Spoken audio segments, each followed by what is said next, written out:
Pada seluruh rakyat Malaysia yang dikasihi sekalian. Seperti biasa, saya akan mulakan laporan harian saya dengan Task Force Operasi Pematuhan.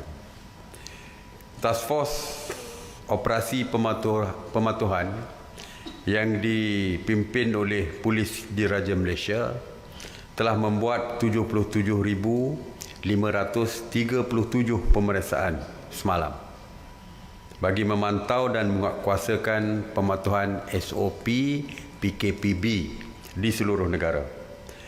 Sebanyak 4,883 pasaraya, 4,572 restoran, 697 penjaja dan 1,260 kilang serta 3,878 bank telah diperiksa. Pemeriksaan juga telah dibuat di 1,108 terminal pengangkutan darat, 208 terminal pengangkutan air dan 107 terminal pengangkutan udara. Pasukan Task Force Operasi Pematuhan telah memeriksa sebanyak 32,670 buah kenderaan persendirian, 2,369 kenderaan awam dan 461 vesel. Turut diperiksa adalah 2,814 pasar awam, 3,894 tempat ibadah, 1,546 tempat riadah dan 462 tapak binaan. Sebanyak 3,315 pasukan pematuhan telah membuat pemantauan dan melibatkan seramai 18,864 anggota.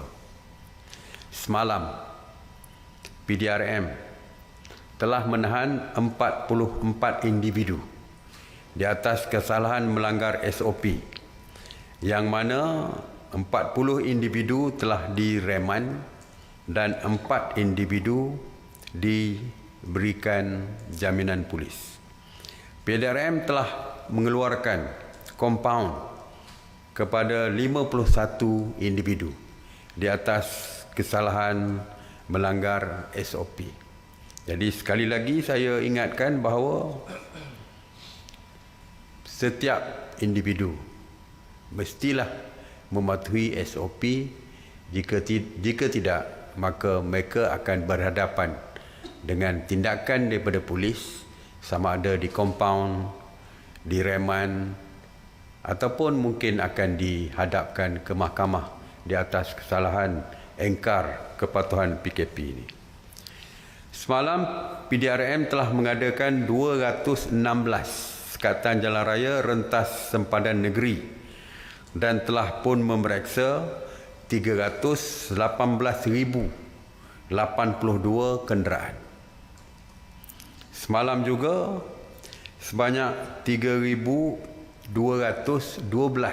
kenderaan yang cuba merentas negeri atas alasan ingin pulang ke kampung untuk berhari raya dan telah pun diarahkan berpatah balik. Daripada 1,000 lebih yang kita anggap tinggi semalam, hari ini 3,200 lebih. Bermakna yang berminat nak balik kampung ni masih lagi ramai dan cuba untuk melepaskan daripada sekatan jalan raya. Setakat ini, pihak polis tegas dan tidak membenarkan sesiapa pun untuk merentasi negeri untuk balik ke kampung. Jadi, dua saja perkara yang saya sebutkan, bukan bermakna langsung tak boleh, tetapi jika ada kecemasan seperti kematian, barulah pihak polis membenarkan. Jadi, jika ada kes-kes seperti ini, jumpa dengan pihak polis di balai polis terdekat. Tetapi kalau alasannya untuk balik ke kampung, untuk berhari raya, memang tidak akan dibenarkan dan akan diarahkan berpatah balik oleh pihak polis. Mengenai op sanitasi awam di bawah kawal selia KPKT, sejak 30 Mac, KPKT telah melaksanakan 6,743 operasi sanitasi yang merangkumi 174 zon, termasuk di 78 zon kuning dan merah, dan sebanyak 10,361 premis kerajaan, premis perniagaan dan kawasan awam yang telah pun disanitasi. Semalam, sebanyak 103 operasi sanitasi yang meliputi 39 zon merah dan kuning di 12 negeri, termasuk 20 operasi di Sarawak, 19 operasi di Sabah, 16 operasi di Johor dan 10 operasi di Pahang. Mengenai pengurusan pusat kuarantin, sehingga jam 8 pagi 20 Mei 2020, sebanyak 259 pusat kuarantin telah beroperasi berbanding 256 pada hari sebelumnya, yang mana 17,449 individu sedang menjalani proses kuarantin wajib. Semalam, seramai 252 rakyat Malaysia telah pulang ke tanah air dan di kuarantin wajib. Seramai 38,371 rakyat Malaysia yang pulang dari luar negara telah di kuarantin wajib sejak daripada 3 April 2020. Sehingga hari ini, seramai 30,200 individu telah selesai menjalani tempoh kuarantin wajib dan telah pun dibenarkan pulang.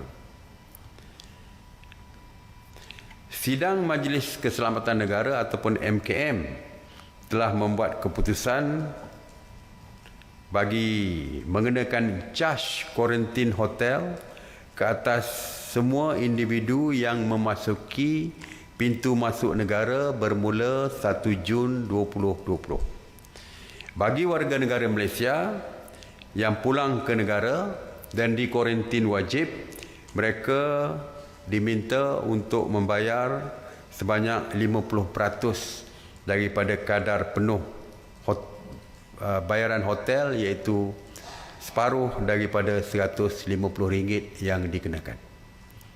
Sebahagian ditanggung oleh kerajaan, separuh ditanggung oleh individu yang dikuarantin, separuh akan ditanggung oleh kerajaan.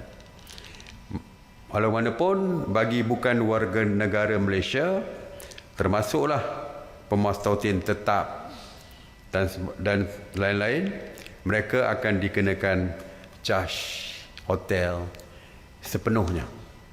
Maksudnya mereka akan tanggung semua caj yang dikenakan kepada mereka. Sidang MKN juga membuat keputusan untuk mewajibkan semua yang ingin pulang ke Malaysia untuk menandatangani surat setuju pembayaran 50% bagi warga negara Malaysia dan 100% bagi bukan warga negara Malaysia melalui pejabat kedutaan Malaysia yang terdekat. Pejabat kedutaan Malaysia juga akan mengeluarkan surat kelulusan untuk pulang ke Malaysia, dan Jabatan Imigresen akan mengeluarkan arahan kepada semua syarikat penerbangan untuk memastikan surat kelulusan dijadikan syarat kepada semua penumpang sebelum berlepas pulang ke tanah air. Seperti saya dah sebutkan dulu, ramai di kalangan warga negara bukan Malaysia yang berkahwin dengan rakyat Malaysia yang dikuarantin, iaitu pemegang pas pemastautin tetap, enggan untuk membayar apabila mereka ingin keluar. Sebab itu sekarang ni kita nak supaya mereka dah sign dulu surat laku janji untuk bayar dan sebagainya sebelum mereka pulang ke tanah air. Mengenai penghantaran pulang pelajar-pelajar IPT dari 27 April 2020 sehingga semalam, KPT telah menghantar pulang 49,437 pelajar IPT A dan IPTS yang berada di kampus ke pangkuan keluarga masing-masing. Hari ini sebanyak 3 penerbangan dari Kuala Lumpur ke Kuching yang dijadualkan untuk membawa 861 pelajar pulang. 1 penerbangan dari Kuching ke Kota Kinabalu juga akan dijadualkan untuk membawa 160 pelajar. Esok, KPT merancang untuk menghantar pulang 894 pelajar. Ia akan melibatkan 2 penerbangan dari Kuala Lumpur ke Kuching dan 2 penerbangan daripada Kuching ke Kota Kinabalu.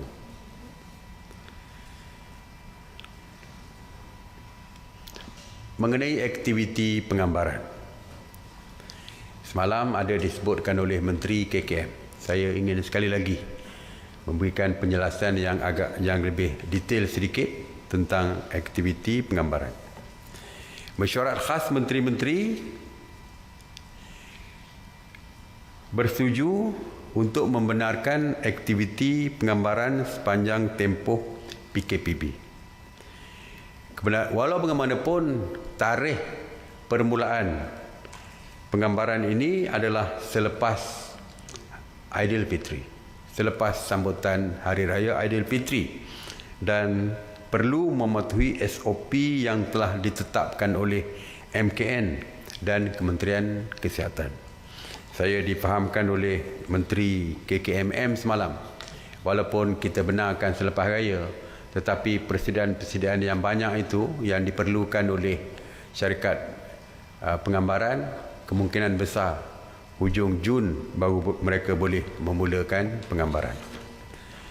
Antara SOP yang perlu dipatuhi adalah melakukan mesyuarat dan uji bakat secara dalam talian.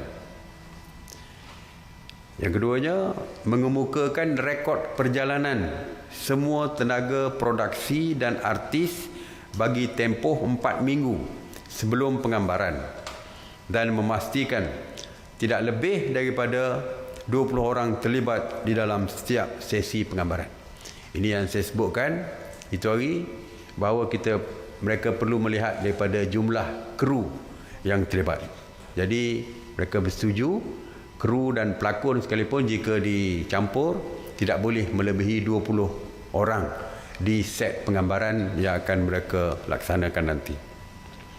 Syarikat produksi juga perlu melantik seorang penyelia keselamatan bagi memastikan pematuhan SOP di semua peringkat produksi. Perkhidmatan bufet bagi petugas dan artis adalah tidak dibenarkan, dan makanan perlu dihidangkan secara pack individu, secara tapau lah kot, secara bungkus. Jurusolek dan penata rias juga perlu menggunakan face shield, topeng muka yang plastik tu, topeng muka plastik tu, face shield, dan memastikan mencuci tangan sebelum dan selepas menyolek dan menata rias setiap artis. Jadi SOP juga sama dengan lain, penjarakan sosial mesti dilakukan. Jadi kalau ada scene yang berapat-rapat tu tidak boleh dilakukan, kecuali ada teknik penggambaran yang duduk jauh tapi nampak dekat. Itu terserah kepada syarikat perfilman ataupun drama tersebut, tapi di actualnya dari segi fizikal tidak boleh ada jarak yang kurang daripada 1 meter, dan mereka juga tidak boleh beramai-ramai berkumpul dan sebagainya. Walaupun penggambaran ataupun rakaman center stage dan persembahan live performance yang melibatkan tontonan ramai masih tidak boleh dibenarkan. Ya, itu saja yang kita benarkan untuk penggambaran filem drama ataupun pengiklanan. Dia ada 3 yang dimohon, iaitu penggambaran filem, penggambaran drama dan juga penggambaran pengiklanan. Teater dan sebagainya masih belum boleh dibenarkan. Ya. Okey, itu saja untuk hari ini. Seperti biasa, seruan saya, terus kekal di rumah bagi terus kekal selamat. Stay home, stay safe. Terima kasih. Saya buka kepada soalan. Soalan? Datuk Seri, soalannya, banyak jabatan dah tarik balik arahan kerja dari rumah, tapi banyak pusat asuhan dan taska masih belum dibuka. Jadi tarik balik arahan kerja dari rumah ni memang ada kelulusan MKN ataupun tidak? Sebenarnya masih tidak ada arahan untuk menarik balik kerja daripada rumah. Daripada kerja, kita sudah pun membuka, pejabat-pejabat kerajaan telah pun dibuka walaupun tidak sepenuhnya. Daripada jumlah yang dibuka ini, 80% bekerja di pejabat, 20% masih bekerja di rumah. Alasan 20% masih bekerja di rumah kerana tadilah alasan, iaitu tabika ataupun taska masih belum dibuka. Sekolah masih belum dibuka. Jadi yang mempunyai anak-anak kecil yang bekerja, yang belajar di tabika ataupun sekolah, malah anak kecil yang terpaksa dihantar ke taska tetapi setakat ini belum dibuka, jadi mereka masih boleh bekerja di rumah. Jadi daripada keseluruhannya, 20% masih lagi bekerja daripada rumah dan arahan bekerja di rumah itu masih lagi kekal sehingga hari ini. Okey. Datuk Seri, Assalamualaikum. Adakah kerajaan sudah membuat keputusan berkaitan untuk menghantar jemaah haji ke Tanah Suci? Sebab Singapura sebelum ni sudah putuskan untuk tidak menghantar jemaahnya ke Arab Saudi berikutan pandemik COVID-19. Itu saja. Ya, setakat hari ini seperti kita tahu, negara kerajaan Arab Saudi belum pun membuat sebarang pengumuman sama ada tahun ini boleh mengerjakan haji atau tidak, belum ada. Setakat ini perintah berkurung untuk hari raya ini dilaksanakan. Tetapi untuk mengerjakan haji masih lagi belum ada sebarang pengumuman. Jadi saya percaya keputusan untuk menghantar atau tidak tertakluk kepada pengumuman yang akan dibuat oleh negara Arab Saudi. Kalau dia kata buka, mungkin selepas itu Menteri Hal Ehwal Agama akan membuat keputusan. Jadi kita tunggulah. Kita no point kalau kita putuskan sekarang, sedangkan Arab Saudi belum membuat sebarang keputusan pun.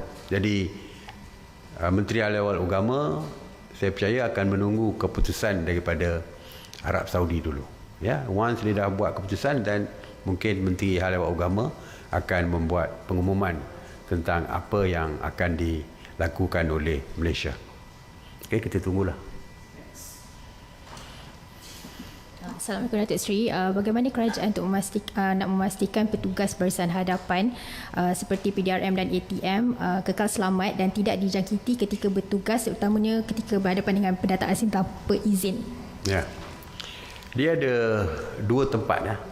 Satu di PKPD, iaitu Perintah Kawalan Pergerakan yang diperketatkan. Di kawasan PKPD, oleh kerana ada konteks dengan kawasan tu memang kawasan merah kerana ramai yang positif COVID di situ, COVID-19 di situ, jadi lebih strict, iaitu mereka memakai PPE sepenuhnya, full PPE.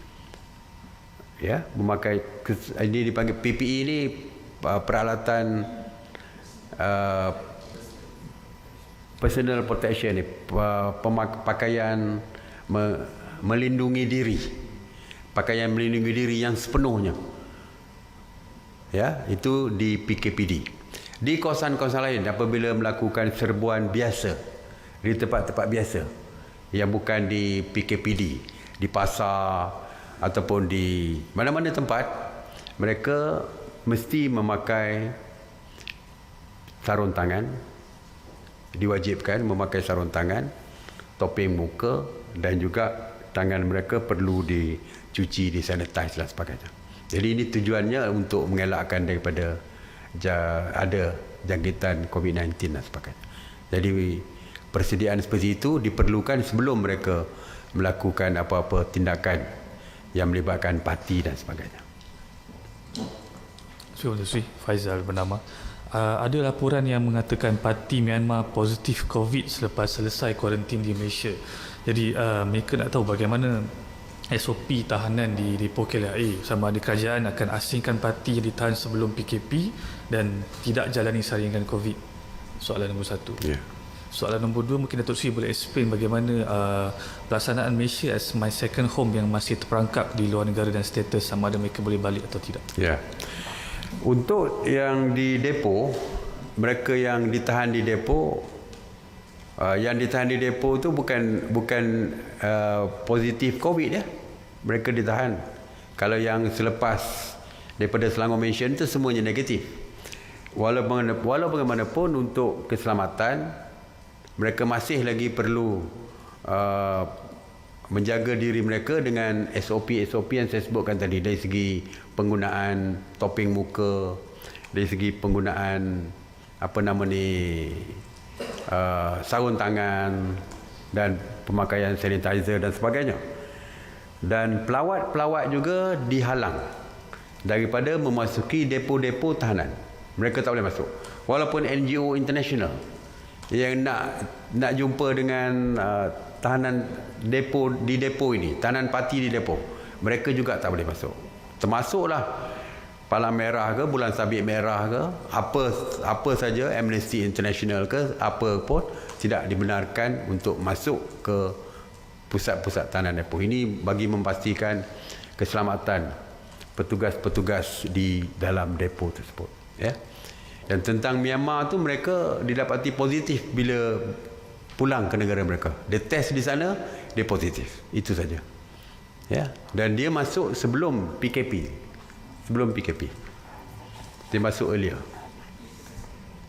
And Malaysia my second home, ya, kita bersetuju, kabinet bersetuju untuk membenarkan mereka pulang ke Malaysia, walaupun bagaimanapun bukan secara automatik. Walaupun kita kata mereka boleh balik, tetapi bukan secara automatik. Mereka perlu membuat permohonan dahulu sebelum mereka dibenarkan balik. Kerana kita juga akan melihat daripada negara mana mereka datang. Kalau daripada negara yang mempunyai risiko yang tinggi, mungkin keputusannya boleh atau tak boleh akan ditentukan oleh Kementerian Kesihatan bersama MKN dan juga Kementerian Pelancongan ini. Jadi bukan automatik bila kita kata buka, mereka boleh balik.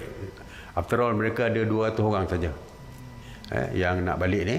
Ada 200 orang, tetapi mereka akan disaring. Bukan mereka yang disaring, selepas permohonan mereka akan disiasat dari segi boleh atau tidak boleh mereka balik. It's not automatic. Melalui permohonan. Okey, terima kasih. Assalamualaikum warahmatullahi wabarakatuh.